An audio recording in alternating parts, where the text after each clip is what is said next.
Hey cruisers, if you are heading up to Alaska this season or next year, you know that the preparation can be just a little bit daunting. From knowing what outerwear to choose and what accessories you're going to need, we are here to provide you with a little bit of a helping hand to prep for your Alaska cruise. If you're new here, I'm Sherry with CruiseTipsTV.com. It is a pleasure to meet you. If this video is helpful to you today, please jump into the comments and let us know what the best thing was that you learned.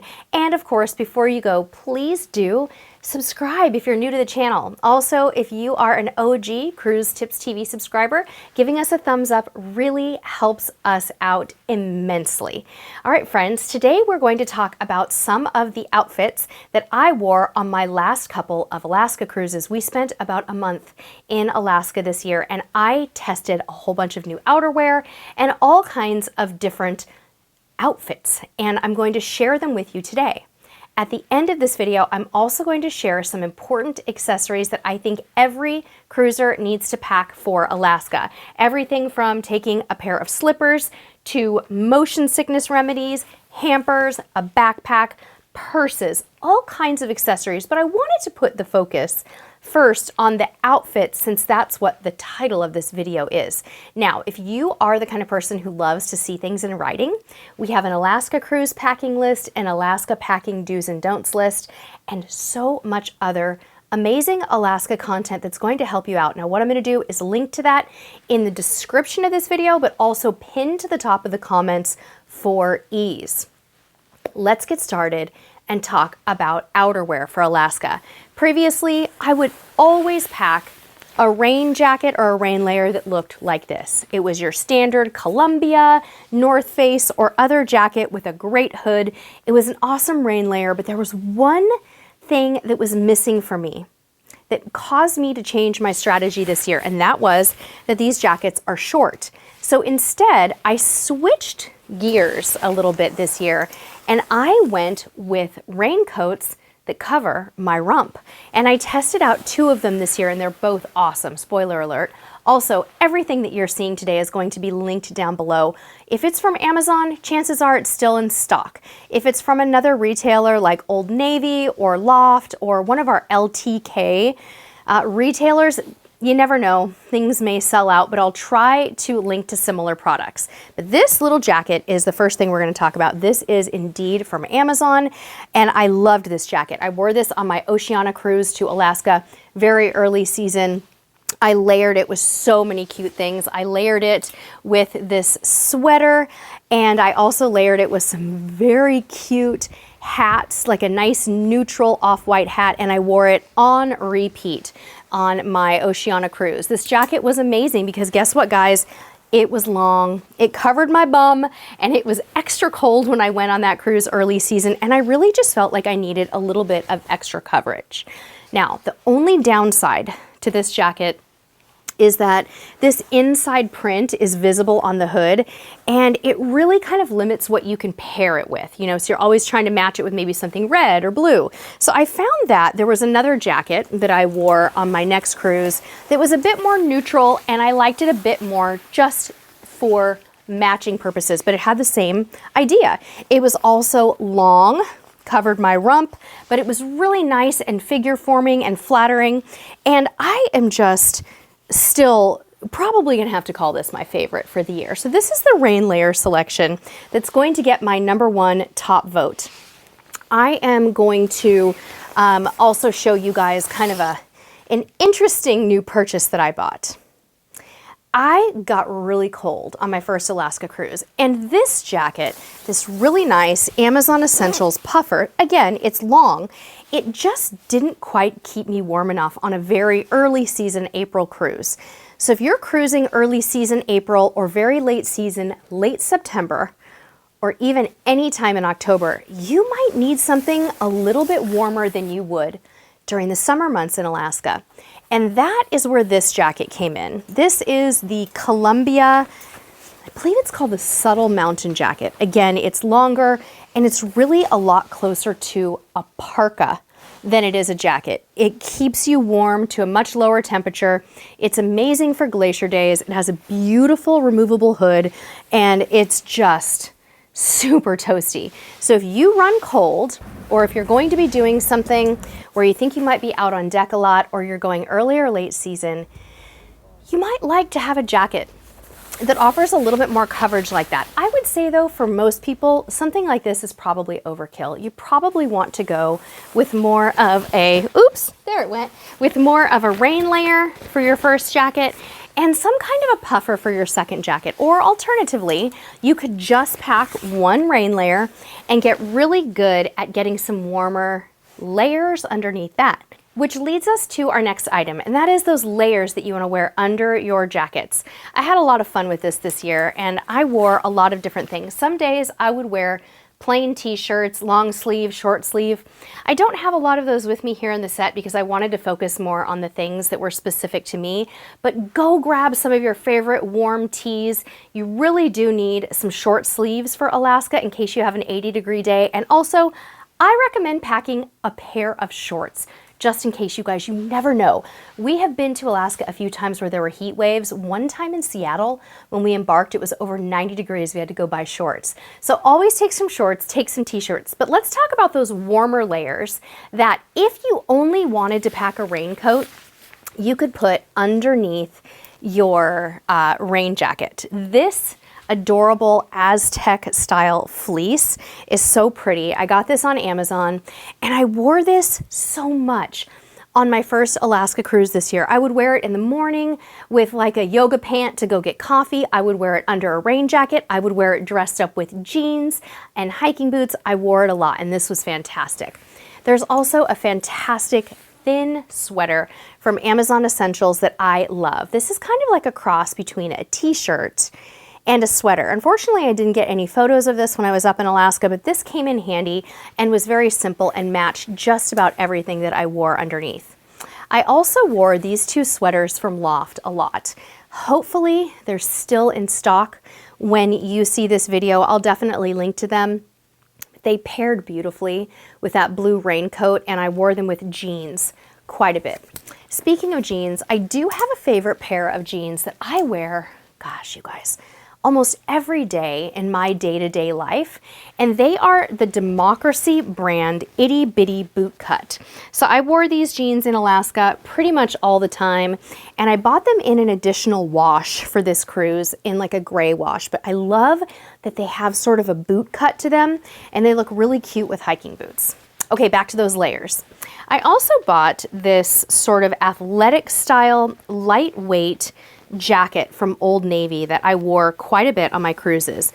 Again, this was great for coffee runs. This was great for going for evening walks on deck when I was trying to get a little bit of exercise. But I think the lesson here is that you really want some warm, cozy layers, especially if you're choosing to just pack that one lightweight jacket. And I would recommend getting something fleece. Now there's thicker fleeces out there. In fact, I bought a really fluffy teddy bear soft fleece for my cruises, and I ended up not packing that because it was just too thick. I'm showing you a picture of it right now on the screen, but it just took up too much suitcase space. Kind of like this one, which I had to put in a compression packing cube to get it down. So pack some warm layers and you should be good. Now, what about evenings on the cruise ship, right? When we're wearing this stuff on our shore excursions, we're wearing it around the ship, right? Pretty much jeans, t-shirts, and all of these layers are what you're gonna wear most of the time, but what about dinners? Well, the truth is, you guys, a lot of people would go to dinners both on Oceania and Holland America, which was the second cruise line I was in, wearing things like a sweater, a beautiful stylish sweater or a cardigan, and some jeans, because guess what? It's chilly in Alaska. Additionally, you might be on shore for so long during the day that by the time you get back on the ship, dinner is in like 30 minutes. You don't have time to change and go into your full evening mode. Alaska, of all destinations, it's really one of the more casual ones, you guys. So know that you could probably pack fewer dresses and more of those casual rewear types of things for your dinners. But most cruise lines are going to have a couple of formal nights, and I absolutely wore dresses in the evening. One night I wore a really cute orange and white dress that I got at H&M, and it was for the orange night on Holland America. It's got a little pop of orange in it. I think the orange one may be sold out, but last time I checked there was a blue and white version, which was really beautiful, and this dress came with its own belt and it was very comfortable. I also kind of set a rule for myself that because I like to wear dresses, if I was going to wear a dress in Alaska, it either had to have long sleeves or it had to be a longer one so that I'd stay warm. And here's a few of the dresses that I absolutely loved. I wore this beautiful pink maxi dress quite a bit. It really provided a pop of color, and it had both long sleeves and the long length. And it paired beautifully with the purse that I wore to dinner that I'm going to show you a little later. That dress also comes in this beautiful print. This just screams Alaska to me. And I think this goes on sale every so often. And with Amazon Prime Days coming up right after the release of this video, I would probably be keeping an eye on Amazon for deals on this dress because it's wonderful. I wear this in a medium. I sized up a bit in it, and it is petite friendly. So reach for those a lot. I also found this cute dress on Amazon. This is a little more casual, and I could even wear this around the ship in my flip-flops during the day, but this was a great one that was kind of long. And then for those long sleeve choices, I absolutely love these little, they're kind of like mini dresses. They have kind of a boho look, and I wore the green one quite a bit on one cruise, and I wish I'd taken more of them because honestly, they were my go-tos. This brand has recently released some new styles and colors in this. This is one of them. It is so pretty. It's just a great floral, and they look really cute when you belt them, and you can wear them with just about anything that you want on the bottom. You could wear them with a cute sneaker. They would actually look really cute with sneakers. Or you could even wear them with like a wedge or a sandal or something like that. Now, one thing that I didn't talk a whole lot about today are shoes. Now I have another video where I went into depth about the new shoes that I bought, specifically some really lightweight hiking boots. So I'm gonna go ahead and link to that video so you can check out those hiking boots, and I'll also link to the actual shoes that I wore on this particular cruise because there were several pair of them. We also have an entire store of shoes for a cruise that should help you out when you are packing for Alaska. So those are some of the outfits that I wore on my most recent cruises, and now I want to talk to you guys about some of the must-pack accessories for Alaska because Alaska is very unique. It all starts with your packing game. And I recommend to people all the time that you choose a pair of compression packing cubes for your Alaska cruise because our clothing that we pack for Alaska is so much more bulky, right? It's sweaters, it's jeans, it's jackets. We need something to compress those clothes down. So here's a few different styles that I have packed with in the past that worked out really well for me. I also highly recommend that you pack a scarf or two or a pashmina. Amazon makes some of the most soft and cozy options. My recommendation is to find one in a nice neutral that matches your puffy hat or cozy hat that you choose to pack for Alaska. Because if you can match your hat to that, you're gonna have instant outfits that you can pair with all of these outerwear items and sweaters. Also very important is to choose a purse or two that will work for you for Alaska. I find that this one works really nicely for me for evenings, but even looks really cute during the day, paired with more, casual outfits. It just transitions beautifully, and it's a nice neutral color. As you can see, there's kind of a theme here with my accessories. I'm going with the real neutrals. By day, on my first cruise, I also packed this puffy fanny pack. I think it's so cute. It reminds me of a little teddy bear, and I wore it over the top of my rain jackets, and it worked out perfectly on excursions. So a fanny pack or a waist pack that can double as a crossbody is also helpful. I also recommend that you take a packable backpack of some type. This one is water resistant and comes in very, very handy. Kind of folds down into itself, which is cool. Warm, cozy socks are essential. If you can get some that are moisture wicking, that's great, and I've linked to my favorites down below. A pop-up hamper for your stateroom is also awesome. And don't forget, you guys, I recommend you take some motion sickness remedies. My favorites are the Bonine chewable tablets, max strength. I actually struggled with motion sickness quite a bit. this last season in Alaska, and it wasn't so much the Alaskan waters, it was actually traveling from Los Angeles up to Alaska through the California coast. I don't want you to be afraid, but also read our motion sickness tips and tricks article to get some good recommendations and grab some different types of remedies. Also, for the first day of your cruise, you're going to want some clear plastic luggage tags to protect your luggage tags from rain. It can be very rainy in those embarkation ports of Seattle and Vancouver, and these are great.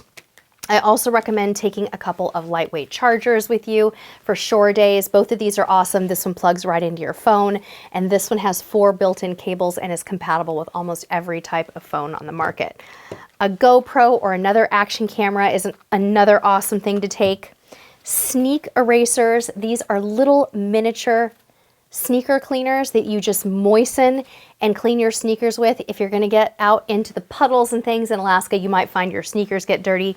Those are really nice to have. And of course, don't forget your sunglasses. You've got to protect your eyes in Alaska, especially if you're going to be up on a glacier where the sun's rays are extra strong. And absolutely critical, a pair of travel size binoculars, or if you're really serious about sightseeing, you might even want to get some full-size ones because the full-size ones really do make a big difference. And for your stateroom, grab a USB charging hub instead of a power strip. Power strips are being confiscated even if they are non-surge, so this is the type of item that we recommend. And lastly, I would suggest taking some slippers with you on your Alaska cruise, especially if your cruise line doesn't provide them. I love this pair. They're extremely thin, they pack beautifully. You can even take them on your flight if you have a long flight and you want to rest a little bit and put on some comfy shoes during your flight. This is a great way to do that. But it's wonderful to be able to step out onto your balcony and have your feet remain warm. So if you don't have slippers in your room, take a pair of those for everyone in your traveling party. All right, I hope this was helpful for you to have an actual visual of all of the different outfit possibilities that you can take to Alaska. Remember, you're gonna wanna take a swimsuit as well for hot tubbing in Alaska. Getting out into a hot tub in Alaska is one of those great pleasures you don't want to miss. And you're gonna wanna stock up on some nice t-shirts, lots of basic tees, whether it's a short sleeve or a long sleeve. Those are really great. You can get tons of them on Amazon, or they also sell them at stores like Nordstrom Rack at a great discount, or discount stores like TJ Maxx, Marshalls, things like that. Go check out all of the resources in the description of this video, and please leave us a comment. Let us know where you are going in Alaska. What is your itinerary and what ship will you be on? We'd love to hear all about it, friends. Happy planning, and until next time, we'll see you on the high seas. Bye-bye.